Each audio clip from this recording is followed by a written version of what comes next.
안녕하세요. 저는 50대 후반 여자입니다.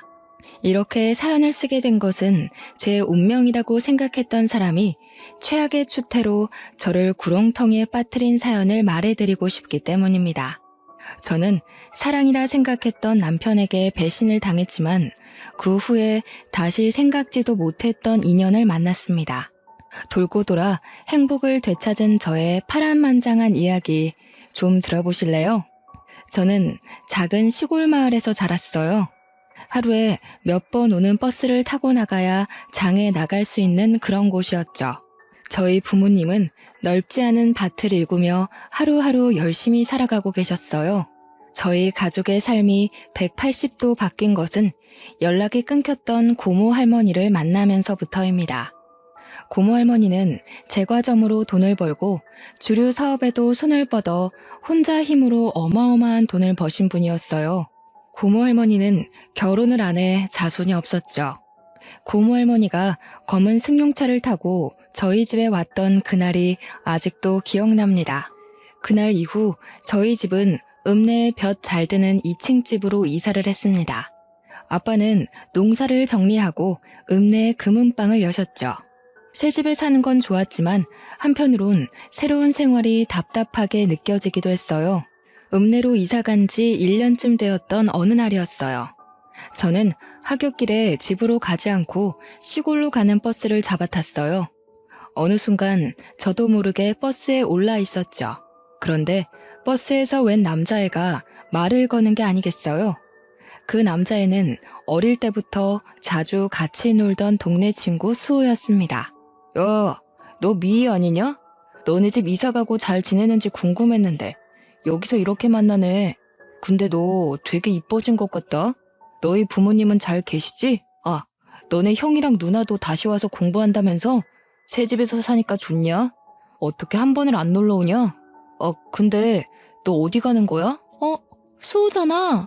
웬일이야. 까까머리 중학생 됐네. 와, 벌써 1년이나 됐네. 난 뭐 새 집에서 사는 건 좋은데 그냥 좀 답답하달까? 예전 동네가 자꾸 생각나더라고. 너네랑 같이 놀던 것도 생각나고. 야, 근데 너 내 소식 궁금했다는 거 거짓말이지? 궁금했으면 편지라도 보내지 그랬어. 그 뒤로 저는 가끔 수호와 함께 버스를 타고 고향 마을에 가서 또 다른 추억을 만들었죠. 그러다가 저희가 중3이 되던 봄이었어요. 어느 날 시내에서 수호를 마주쳤어요. 저는 반갑게 손을 흔들며 인사를 했는데 그날따라 수호 표정이 안 좋은 겁니다. 무슨 일 있냐고 물어도 말을 안 하던 수호는 아버지가 몸이 많이 안 좋으시다는 얘기를 털어놨어요. 수호네 아버지는 예전부터 기침을 많이 하셨는데 최근 들어 기침이 심해지고 알아 눕는 날이 많아졌다는 거였습니다. 읍내 병원에 가봤더니 더 큰 병원에 가봐야 할 것 같다고 했다는 거예요. 그런데 집안에 돈이 없으니까 당사자부터가 치료할 의지가 없다는 거였습니다. 저는 그날 처음으로 아빠에게 부탁이란 걸 해봤어요. 수호네 아버지가 많이 아픈 것 같은데 좀 도와줄 수 없겠냐고요. 아버지는 검사를 제대로 받을 수 있는 대학병원을 알아봐 주시고 치료비도 대주셨습니다. 한 동네에서 가족같이 살던 사람들인데 모른 척할 수 없다면서요. 검사 결과는 안타깝게도 폐암이었습니다. 병원 치료에도 별로 차도를 보이지 못했죠. 수호 어깨가 축 처져 있는 걸 보니 마음이 아프더군요. 그렇게 1년이란 시간이 또 흘렀어요. 그런데 어느 날 수호가 저희 학교 앞에 찾아온 게 아니겠어요? 저한테 고맙다는 말을 하는데 웬일인지 애가 입술을 꼭 깨물면서 말하더군요. 미희야, 너한테는 정말 뭐라고 할 말이 없다. 너희 집에 빚진 거 내가 어른 되면 꼭 다 갚아줄게. 우리 가족 도와줘서 정말 고마워. 내가 커서 돈 벌면 꼭 너랑 너희 아버지에게 보답할게. 우리 수연이도 내가 꼭 공부시켜서 너희 가족한테 보답하라고 할 거야. 야, 너는 무슨 말을 그렇게 섭섭하게 하냐? 우리 사이에 빚 같은 게 어딨어. 우리 아빠도 가족이다 생각하고 도와주시는 거라 했으니까 신경 쓰지 말고 아버지 낫게 할 생각이나 해. 네가 그랬잖아. 정신만 똑바로 박혀있으면 못할 일이 없다고. 열심히 노력하면 네 아버지 낫게 할 수 있을 거야. 그러니까 힘내. 저도 눈물이 나는 걸 꼭 참느라 괜히 씩씩한 척 큰 소리를 쳤어요. 수호랑 저는 그렇게 가만히 서서 한참이나 서로를 쳐다보고 있었습니다. 그리고 그 뒤로 저는 다시는 수호를 볼 수 없었어요. 얼마 뒤 토요일에 제가 꽃을 들고 병원에 찾아갔는데 수호 아버지가 보이지 않았어요. 어제 갑자기 퇴원을 했다는 거였습니다. 저는 깜짝 놀라 수호네 집으로 가봤습니다. 불 꺼진 집에는 아무도 없었어요. 그리고 지나가던 동네 어르신에게 수호네 가족이 그동안 여기저기 진 빚을 이기지 못하고 야반도주를 했다는 사실을 들었어요. 저는 그 자리에서 주저앉고 말았습니다. 시간은 잘도 흘러 저는 고등학생이 되었습니다. 저는 궁금한 것도 하고 싶은 것도 많은 17살이었죠. 고등학교에 들어가 열심히 공부하고 동아리에도 가입해 즐겁게 생활했어요. 문예반 동아리였죠. 제가 전부터 시집 읽는 걸 좋아했거든요. 거기서 좋아하는 남자도 생겼죠. 같은 문예반 활동을 하던 1살 선배였어요.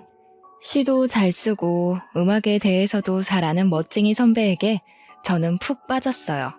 어느 날 방과 후에 시집을 보다가 말을 튼 이후로 선배와 저는 급속도로 가까워졌죠. 이 사람이 저랑 결혼까지 해버린 남자입니다.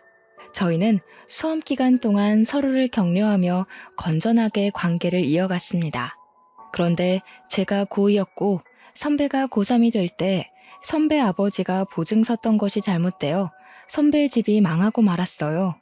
저는 당연히 대학에 가게 되어 있었지만 선배는 집안 사정 때문에 결국 대학을 포기하고 군대를 가겠다고 하더군요. 그때는 그를 많이 좋아하고 있었기 때문에 그의 사정이 안타깝기만 했어요. 저는 열심히 공부해 서울에 있는 유명 대학 국문과에 입학했고 군대에 있는 남자친구와 연애를 이어갔습니다. 2년 반 동안 매일매일 편지를 쓰다시피 하고 도시락을 싸가지고 다니면서 면회도 갔습니다. 대학교에 가서 멋진 남자들이 들이대도 눈이 돌아가는 게 아니라 대학교도 못 가고 군대에서 고생하는 남자친구가 애달프게만 느껴졌죠. 그러는 동안 아빠는 오래전에 사둔 땅들이 도시개발로 땅값이 올라 더 큰 부자가 되었고 사업을 더 크게 하게 되었습니다. 그렇게 세월이 지나 남자친구가 전역하게 되었어요. 저는 아직 대학교 2학년이었는데 그가 전역한 지 며칠 안 되어 결혼하자는 말을 하는 겁니다. 너무 사랑하는 사람인 건 맞지만 아직 학생인데다 그와 결혼할 만큼 확신이 선 건 아니라서 저는 당황하고 말았어요. 내가 군대에서 많이 생각을 해봤는데 난 네가 아니면 안 될 것 같아. 너랑 같이 단란한 가정을 꾸미면서 살면 정말 행복할 거란 생각이 드는데 어차피 내 아내는 네가 될 텐데 우리 괜히 시간 끌지 말고 빨리 결혼하는 게 좋지 않을까? 군대에서 무슨 바람이 들었는지 나오자마자 결혼 거리더군요. 2달 동안 얼굴 볼 때마다 나랑 결혼 언제 할래? 이러면서 조르는 거였어요. 솔직히 이제 막 전역했고 직업도 없는데 내가 이 사람과 굳이 결혼을 급하게 할 필요가 있나? 하는 생각이 먼저 들었어요. 그런 생각을 하는 게 미안해서 입 밖으로는 못 꺼냈죠. 그러면서도 헤어지지는 못했습니다. 어느 날 선배와 카페 데이트를 하고 밖으로 나왔는데 저희 엄마에게 딱 걸리고 말았습니다. 엄마가 반찬 가져다 주신다며 자취방에 오셨다가 저희랑 딱 마주치신 거였어요. 이 모든 건 아빠 귀에 들어갔고 아빠로부터 불호령이 떨어졌습니다. 저는 꼼짝없이 선배를 데리고 집으로 갔습니다. 엄마도 그랬지만 선배를 눈앞에서 본 아빠는 더욱 마음에 안 드는 눈치였어요. 평소 사람 좋기로 소문난 아빠가 왜 저러나 싶을 정도로 제 남자친구를 고가운 눈으로 보시더군요.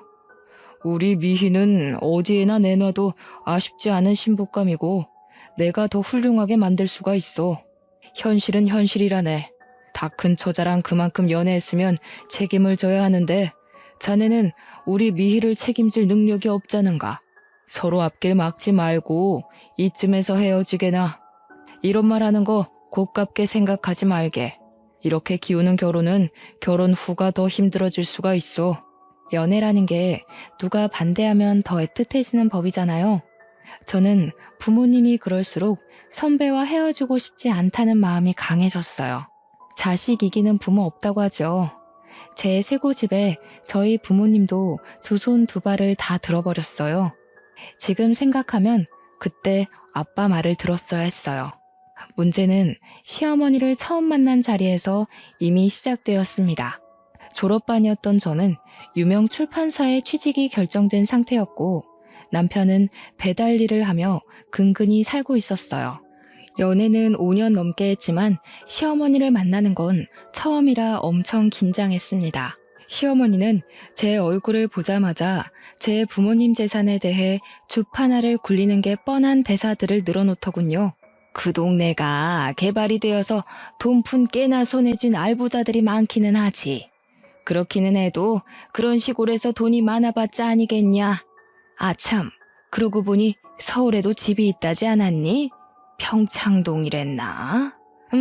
평창동이면 뭐 괜찮지. 너희들 결혼할 때 집 한 채는 넉넉히 해주겠구나. 어이 참 엄마도 그런 말 하지 마시라니까. 평창동 집 얘기는 뭐하러 꺼내세요? 미 아버지가 미를 얼마나 애지중지하시는데 어련히 알아서 해주시려고. 저희는 그냥 때 되면 결혼 준비나 잘하면 돼요. 쓸데없는 말로 초치지 마세요. 솔직히 기분이 너무 안 좋더군요. 아, 시어머니가 보통이 아니구나 하는 생각이 머리를 스쳐 지나갔습니다. 하지만 저는 브레이크 없는 차처럼 멈추지를 못했어요. 제가 그때까지 붙잡아 놓은 걸 놓지 못했죠.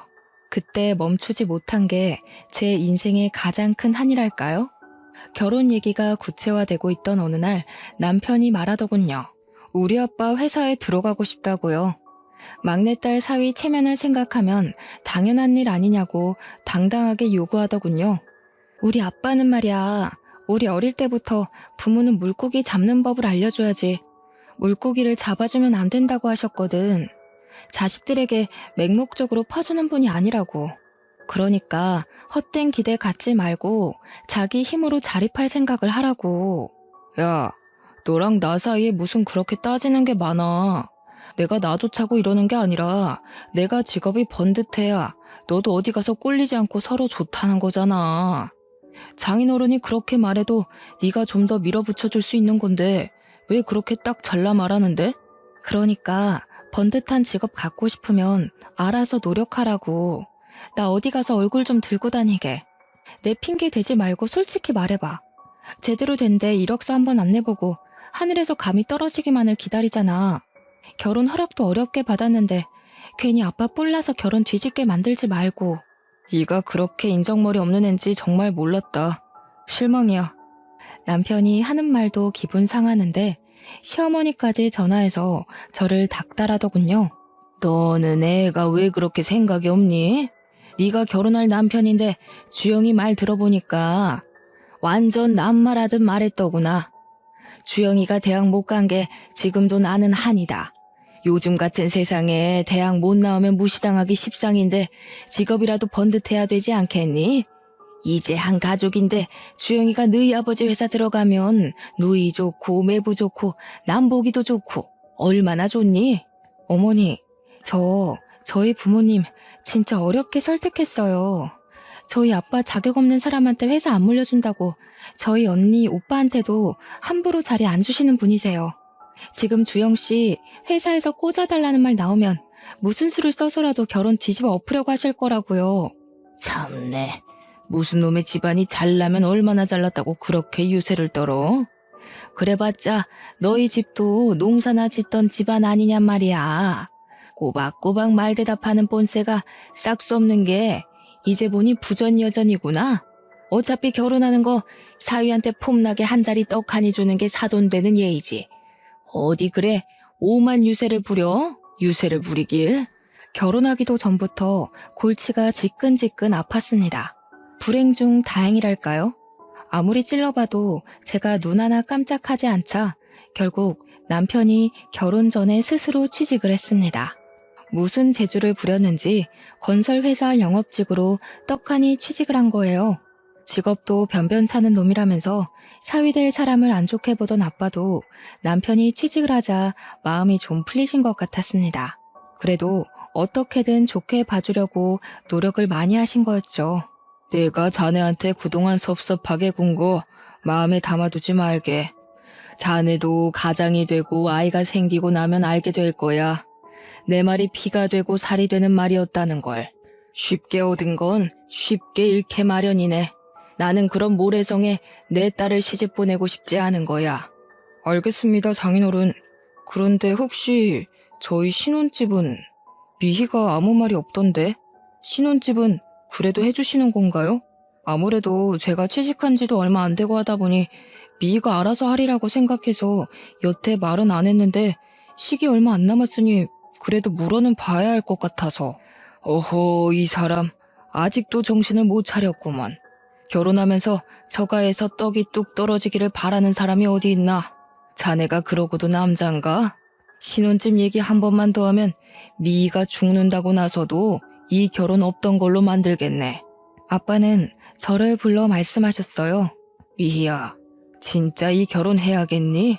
아빠는 진짜 걱정이 태산이다. 저렇게 책임감 없는 놈이랑 결혼해서 네가 혹시나 안 좋은 꼴 당하지는 않을지. 결혼식이 한 달 앞으로 다가온 시점이었죠. 솔직히 말해서 그 시점에서는 청첩장도 다 돌렸겠다. 결혼을 돌린다는 건 있을 수 없는 일처럼 보였어요. 너무 걱정하지 마세요, 아빠. 그 사람 말만 그렇게 하지. 또 자기 할 일 알아서 하는 거 보셨잖아요. 제가 앞으로 그런 생각 못하도록 잘 얘기하고 보필할게요. 원래 그런 사람 아닌데 집안 형편이 갑자기 힘들어져서 그런 거니까 조금만 이해해 주세요. 아직 경험이 적어서 그렇지 지금까지처럼 제가 옆에 있어주면 잘 헤쳐나갈 수 있는 사람이라고 생각해요. 아빠의 걱정스런 얼굴을 뒤로하고 저는 결혼식을 올렸습니다. 신혼생활은 나름대로 즐거웠어요. 시어머니가 틈만 나면 귀따갑게 불평하는 것만 빼면요. 아이고, 어떻게 된 놈의 집안이 예의란 건 밥 말아 처먹었다니? 이게 날로 먹겠다는 거지 뭐야. 딸내미 시집 보내면서 빈손으로 보내는 놈의 집안이 어디 있어? 농사나 짓던 상놈의 자식들이어서 그런가 우리가 지금 이렇게 없이 산다고 무시하는 거지 뭐야. 내가 이 수모는 죽어도 잊지 않을 테니 두고 봐라. 저기요, 어머니. 저 빈손으로 오지 않았어요. 그래도 저희 엄마가 결국에는 혼수 최고급으로 다 마련해 주셨잖아요. 저희 언니랑 오빠도 막내 동생 결혼하는데 그냥은 안 시킨다고 많이 도와주셨고요. 솔직히 둘 다 취직한 지 얼마 되지도 않았는데 저희 형편에 이만큼 하고 사는 것도 감지덕지죠. 감지덕지? 참네. 내 기가 막히고 코가 막혀서 있는 것들이 더하다더니 딱 그 짝이구만. 막내딸 결혼하는데 평창동 집을 내줘도 모자랄 판에. 뭐? 감지덕지? 내가 말했지? 사람 무시하지 말라고. 새파랗게 어린 것이 지 아버지 믿고 까부는 모양인데 내가 언젠가 가서 단판을 짓고 만다 이거야. 아니, 저희 집에 뭐 맡겨놓으셨어요? 왜 뭘 받지 못한 걸 그렇게 억울하게 생각하시는지 잘 이해가 안 돼요. 저희 아빠가 누누이 말씀하셨어요. 쉽게 얻은 건 쉽게 잃는다고요. 저는 아빠 말에 공감해요. 젊어서 이만큼 고생하는 거 남들에 비하면 아무것도 아니고요. 잘났다 정말. 그래봤자 너네 집도 시고모인지 뭔지가 돈다발 들고 와서 벼락부자 된 거잖아. 주영이 취직것만 해도 그래. 내가 우리 아들 대학 공부 못 시킨 게 한이 돼서 남들한테 무시 안 당하게 해달라고 그렇게 부탁을 했건만. 내가 우리 아들을 어떻게 키웠는데 니까짓게 돈 좀 있다고 우리 집안을 내 귀한 아들을 이렇게 무시해? 귀에 딱지가 앉을 지경이었지만 나중에는 적당히 무시하는 수밖에 없다는 걸 알았습니다. 그래도 저희는 열심히 일하고 예쁜 아이들도 낳았습니다. 회사를 그만두지 않으려고 애를 썼지만 결국 둘째를 낳을 때가 되었을 때 회사에서 정리해고를 당하고 말았어요. 그래도 그때는 아이 키우는 엄마들이 회사를 그만두는 게 워낙 흔한 일이어서 어쩔 수 없다고 생각했습니다.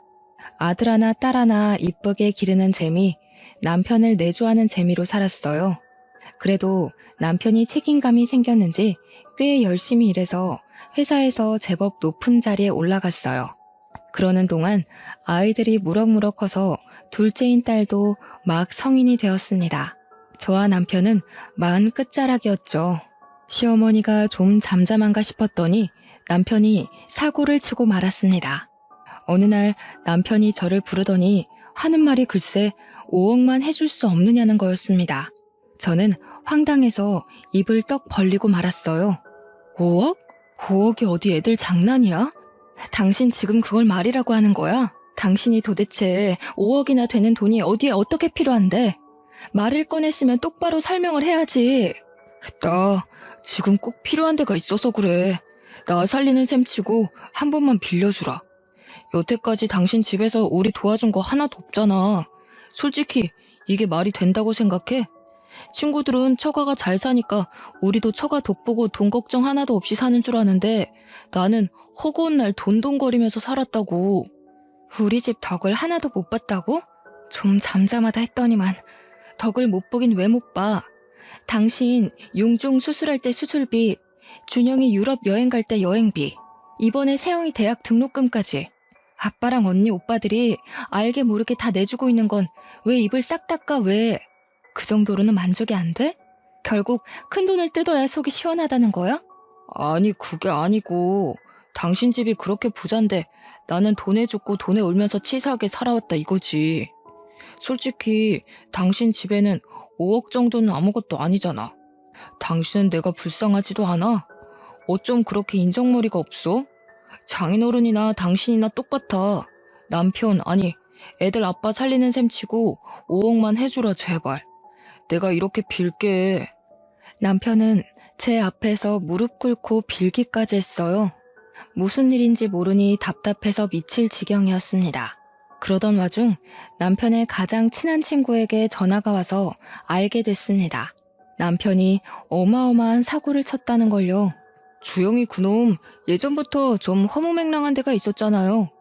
저도 말려봤는데 한탕 하겠다면서 주식에 자꾸만 쏟아붓더라고요. 그러다가 결국 회사 돈에까지 손을 댄 모양이에요. 저한테 도와달라고 부탁하는데 제가 그런 돈이 어디 있습니까? 하룻밤을 뜬 눈으로 지새운 저는 결국 다음날 남편을 붙잡고 따졌습니다. 당신 진짜 제정신이야? 당신이 어떻게 나한테 이럴 수가 있어? 내가 당신 하나 믿고 여기까지 온 거 몰라? 준영이, 세영이 아직 대학 졸업도 못했는데 애들이 알면 뭐라고 그러겠어. 애들 보기 부끄럽지도 않아? 나는 여태까지 애들한테 정직하게 열심히 살면 뭐든 할 수 있다고 가르쳤어. 당신이 그걸 다 망친 거야. 그런 범죄를 저질러서. 그래, 내가 회사 돈에 손 좀 댔다. 됐어. 어쩔래? 마누라는 25년 내내 처갓집 돈이라고는 구경도 못하게 만들지. 내가 열받아서 회사 돈이라도 좀 건드려봤다. 어쩔래? 내가 오죽하면 그랬겠니? 내가 오죽 열받았으면 그랬겠냐고. 뭐야? 처가 돈 못 뜯어먹는 게 열받아서 회사 돈에 손을 댔다는 거야? 그게 무슨 해괴망측한 논리야. 당신이랑 당신 어머니는 어쩜 그렇게 논리가 한결같이 거지근성이야? 왜 우리 집에 돈을 맡겨놓기라도 한 것처럼 돈 못 받는다고 핏대를 세우고 억울하기까지 하다는 거냐고. 그래, 억울하다 억울해. 내가 너같이 재미없는 여자랑 살면서 처가 독도 하나 못 본 게 아주 억울해서 미칠 지경이다. 난 말이야, 솔직히 네가 처음에만 그러는 거지 시간 지나면 당신이 바뀔 줄 알았어. 부잣집 아가씨니까.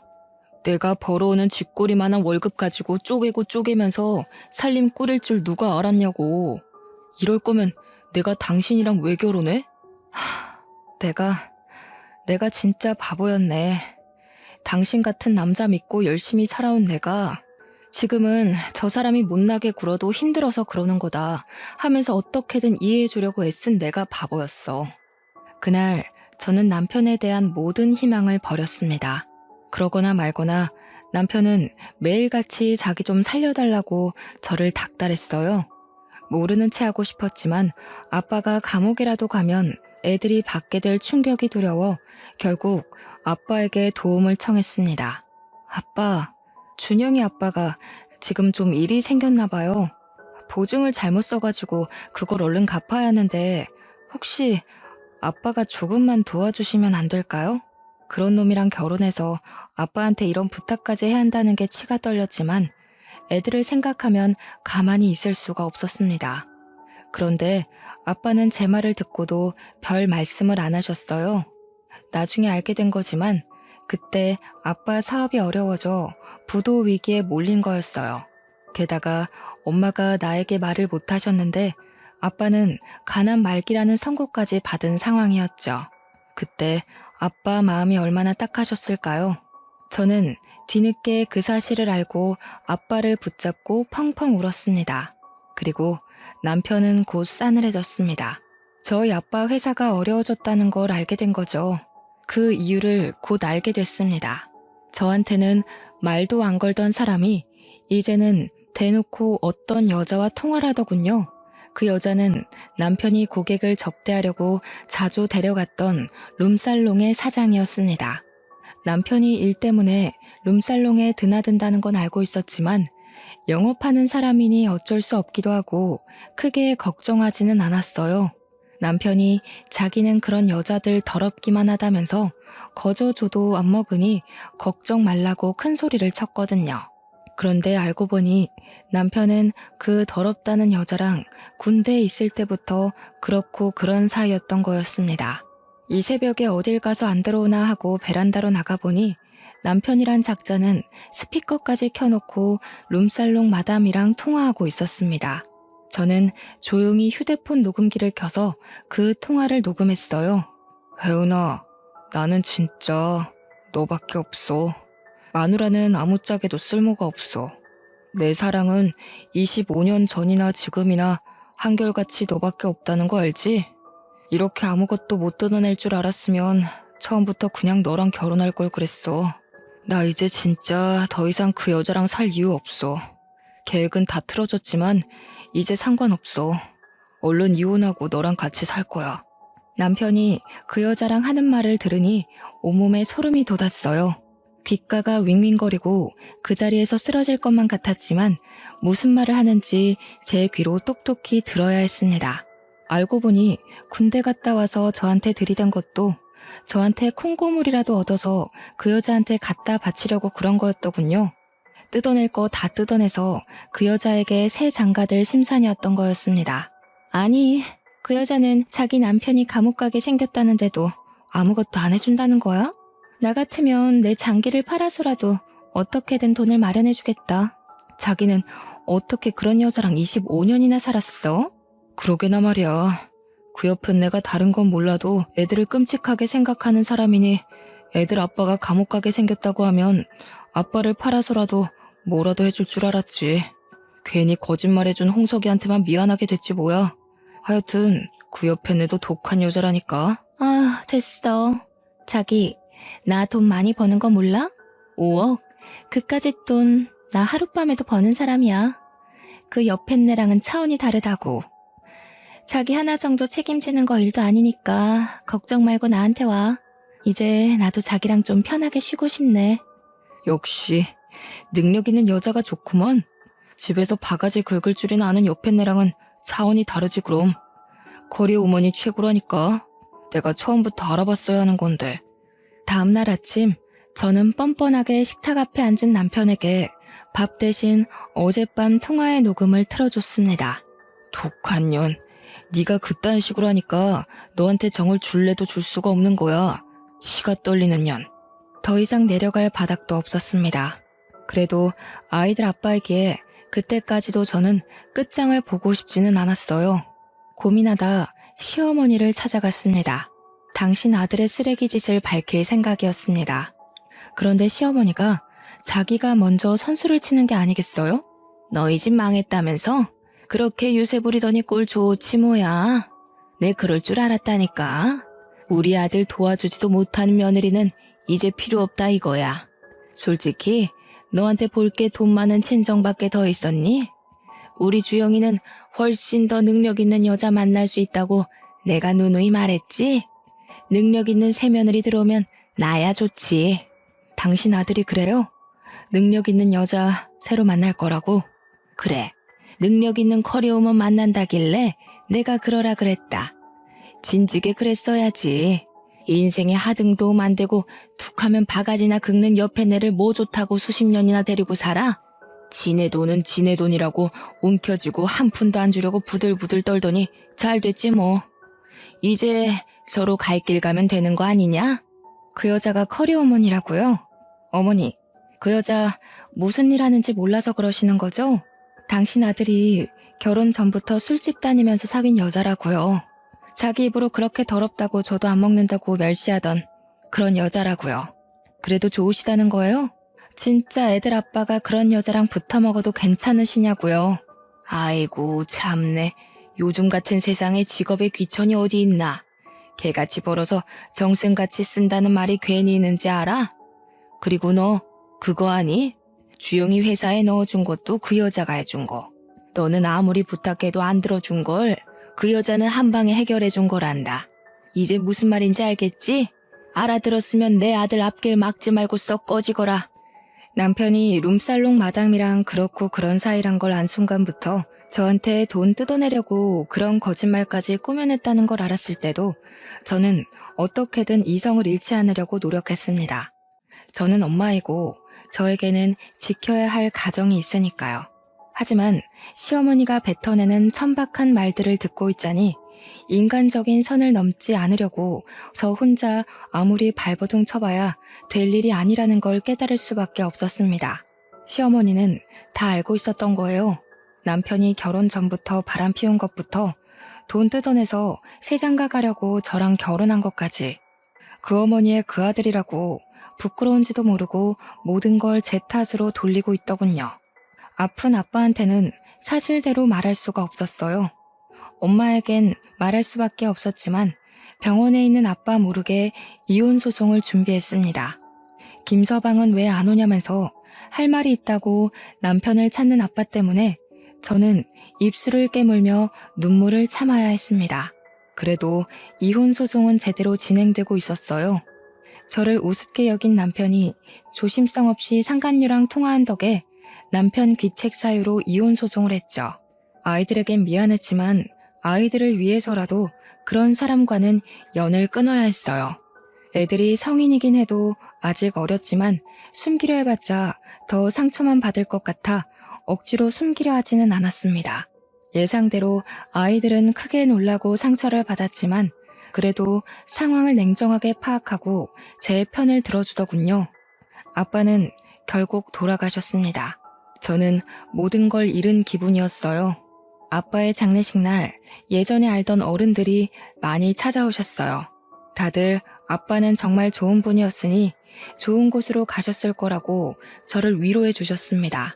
그리고 장례식 둘째 날 어떤 남자가 쭈뼛거리며 장례식장으로 들어서더군요.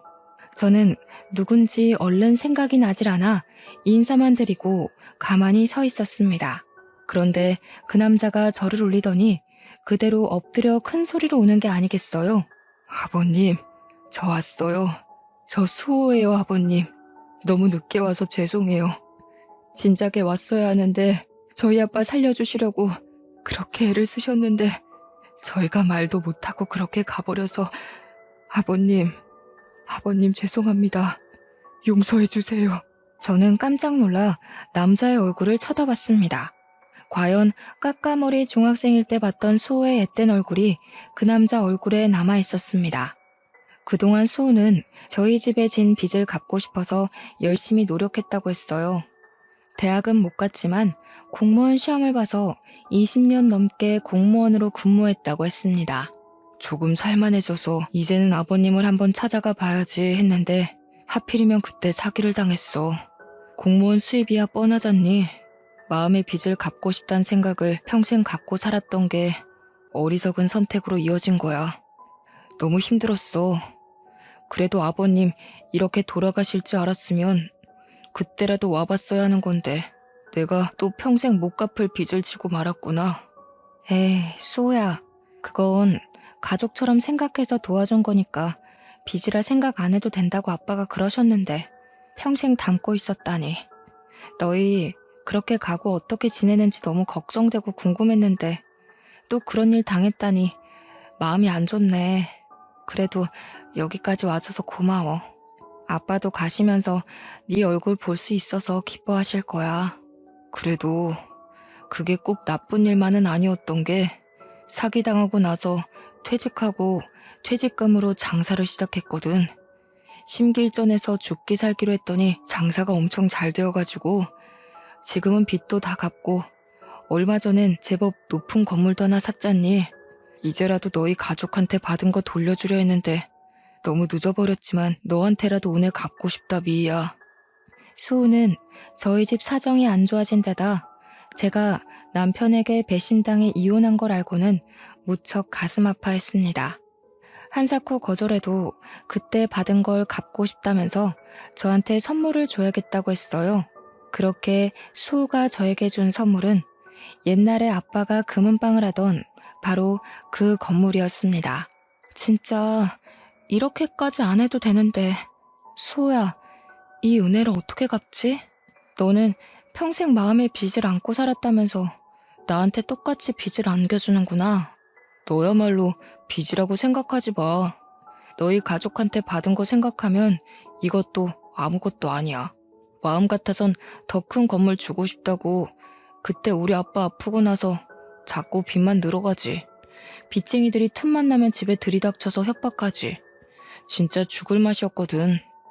다른 이웃들은 다 돈 못 돌려받을까봐 눈이 퍼렇게 변해가는데 너희 아버지만 돈 안 갚아도 된다고 다독여주시고 우리 집에 쌀도 갖다 주시고 그랬어.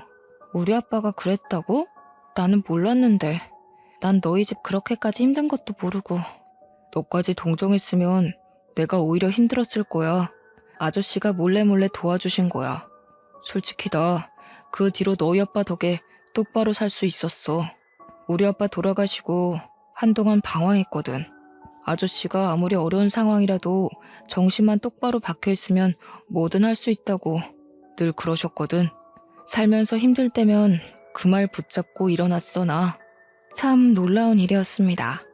아빠가 몇십 년 전에 수호에게 해줬다는 그 말은 시간을 돌고 돌아 아빠를 잃고 주저앉은 저에게도 힘이 되었어요.